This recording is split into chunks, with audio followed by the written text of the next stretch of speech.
मित्रों, शास्त्रों ने महाकाली के दो भेद माने हैं।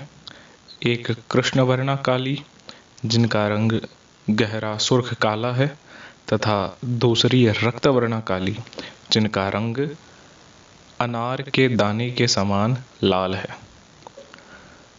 मित्रों, जो रक्तवर्णा काली है उन्हें हम ललिता त्रिपुर सुंदरी के नाम से जानते हैं। 10 महाविद्याओं के क्रम में कोई महाविद्या मोक्ष प्रदान करने वाली है तो कोई महाविद्या भोग प्रदान करने वाली है, परंतु एकमात्र महाविद्या षोडशी ललिता त्रिपुर सुंदरी भक्तों को मनोवांछित भोग तथा मोक्ष दोनों ही प्रदान करने वाली है। मित्रों, माँ षोडशी का 10 महाविद्याओं में क्रम तीसरा है और शास्त्रों ने इन्हें रक्तवर्णा काली कहा है। काली में तथा माँ ललिता त्रिपुर सुंदरी में बिल्कुल भी भेद नहीं है। माँ ललिता त्रिपुर सुंदरी श्री यंत्र की अधिष्ठात्री देवी है तथा देवी काली के समान ही शीघ्र प्रसन्न होने वाली है।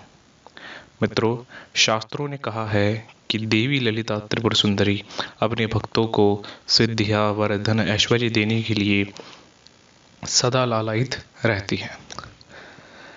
तो मित्रों, त्रिपुर सुंदरी के बारे में जानकारी प्राप्त करते हुए शास्त्रों के प्रमाण के साथ हम आगे जानते हैं। मित्रों, त्रिपुर सुंदरी 10 महाविद्याओं यानी कि 10 महान देवियों में से एक है। इन्हें त्रिपुर सुंदरी, षोडशी, ललिता, लीलावती, लीलामती और ललितांबिका, लीलेशी, लीलेश्वरी, ललिता गौरी तथा राजराजेश्वरी, परम भट्टारिका, परायोगिनी, पराविद्या और परहंसा इन नामों से जाना जाता है। वे 10 महाविद्याओं में सबसे मुख्य देवी हैं तथा उन्हें ही सभी महाविद्याओं, सभी देवियों की मूल प्रकृति माना है। मित्रों, शास्त्रों ने देवी काली को समस्त लोकों की जननी माना है तथा ललिता त्रिपुर सुंदरी सभी देवियों तथा सभी मंत्र और सभी सिद्धि तथा निधियों की जननी कही गई है।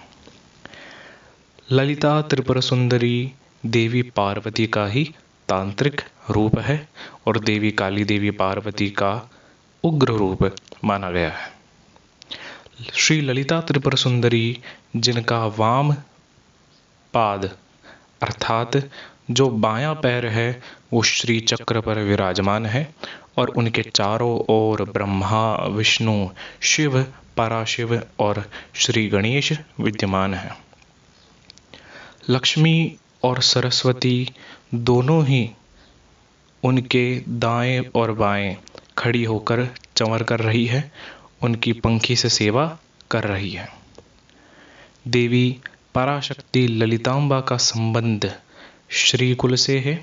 इनको भुवनेश्वरी, कामाक्षी और भवानी के नाम से भी जाना जाता है। इनका निवास स्थान शास्त्रों में कहा गया अत्यंत मनोरम लोक मणिद्वीप है। इन्होंने पाश, अंकुश, धनुष और बाण धारण कर रखे हैं। इनके जीवन साथी जो कि शिव के ही स्वरूप कामेश्वर कहे गए हैं। इनकी संतान अशोक सुंदरी है। सवारी इनकी कोई नहीं है, बल्कि ये रत्न जड़ित सिंहासन पर विराजमान होकर अपने भक्तों को वर प्रदान करती है। परम शिव का आसन बना के उस पर विराजमान होती है। त्योहार इनका सबसे मुख्य त्योहार ललिता पंचमी माना गया है। भक्तों, देवी भागवत में कहा गया है कि ललिता त्रिपुर सुंदरी भक्तों को वर देने के लिए सदा सर्वदा तत्पर रहती है और इनका श्री विग्रह सौम्य और हृदय दया से पूर्ण रहता है। जो इनका आश्रय लेते हैं और जिन्हें इनका आशीर्वाद प्राप्त हो जाता है तो उसकी महिमा का वर्णन ब्रह्मा भी नहीं कर सकते। संसार के जितने भी तंत्र मंत्र और यंत्र है वे सभी इन्हीं ललिता त्रिपुर सुंदरी देवी के चरणों में गिर के आराधना करते हैं। 7 करोड़ और 64 लाख मंत्र देवी की नित्य उपासना करते हैं। मित्रों, देवी ललिता त्रिपुर सुंदरी को कहीं कहीं शास्त्रों ने पंचवक्त्रा भी कहा है, अर्थात 5 मुखों वाली। तो मित्रों, अब मैं आपको देवी का शास्त्र प्रमाण बताने जा रहा हूं, जो कि कुछ इस प्रकार है। सबसे पहले शास्त्र की आज्ञा है। शास्त्र ने कहा है, आदा वेकाक्षरी आद्या बालावत परिकीर्तिता, जिसका मतलब है आद्या काली ही बाला त्रिपुर सुंदरी है। आद्या काली और बाला त्रिपुर सुंदरी में भेद नहीं है। अब बाला त्रिपुर सुंदरी देवी ललिता का बाल रूप ही है, जो कि 8 वर्ष की कन्या का है। अगला शास्त्र ने वचन कहा है, सिद्ध काली पंचदशी विद्यावत परिकीर्तिता, यानी कि सिद्ध काली देवी ललिता का रूप है। देवी ललिता ही सिद्ध काली कही गई है। तीसरा शास्त्र ने वचन कहा है, अथ वै दक्षिणा काली षोडशी सैव कीर्तिता, कि दक्षिण काली को ही षोडशी कहा गया है। फिर शास्त्र ने कहा है, ततः काम कला काली परा प्रासाद वनमता, कि काम कला काली ही प्रासाद विद्या है। अब प्रासाद विद्या श्रीकुल की एक देवी है, जिन्हें काली कुल में काम कला काली कहा गया है। आगे शास्त्र ने कहा है कि चरण दीक्षा तथा प्रोक्ता यथा वै हंसकालिका, कि हंसकाली चरण विद्या ही है। उसके बाद में शास्त्र का वचन है, ततस्तु गुहा काली शट शांभव परेश्वरी, कि जो गुहा काली है काली कुल में, वो श्री कुल में षडानव्या जो परा शांभवी विद्या है उसी के समान है।